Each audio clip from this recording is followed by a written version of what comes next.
నిజముల్లా హైదరాబాద్ అంటే హైదరాబాదే. అద్దాల మేడలు ఉండొచ్చు, రేకుల షెడ్డులా బతకొచ్చు.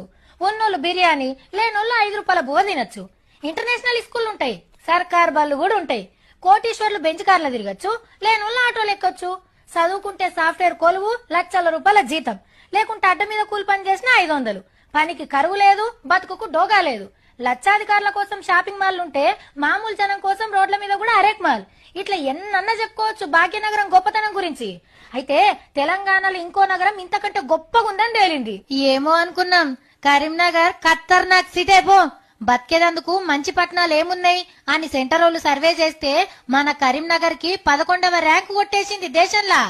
111 సిటీలతోని పోటీపడి 11వ ర్యాంకు సంపాదించుడంటే చిన్న ముచ్చట్నా. ఇండ్ల కిరాయిలు, నీళ్ల సౌలతి, కరెంటు సౌలతి, పోలీస్ సెక్యూరిటీ, చదువులు, దౌకాన్లు, పండగలు, పబ్బాలు, ఆఫీసర్ల పనితనం, మున్సిపాలిటోళ్ల ఇగురం, నేరాలు, ఘోరాలు, ఇట్లా 550 ప్రశ్నలు అడిగిరట పబ్లిక్ ని. ఆగోగన్లా మన కరీంనగర్ ని చాలా మంది తారీఫ్ చేసిరన్నట్టు. ఇదే సర్వేలా హైదరాబాద్ కి 27వ ర్యాంక్ వస్తే వరంగల్ కి 61 ర్యాంక్ వచ్చింది. ఈ సర్వే ప్రకారం తెలంగాణలో నంబర్ 1 సిటీ కరీంనగర్ అన్నట్టే. జనాభా 5 లక్షలకు తక్కువ ఉన్న సిటీలను తీసుకుంటే ఇదే కరీంనగర్ సెకండ్ ర్యాంక్ సంపాదించింది దేశం మొత్తం మీద. ఆల్రెడీ స్వచ్ఛ భారత్ కార్యంలో కూడా దూసుకుపోతాంది. ఈ ముచ్చట తెలిసి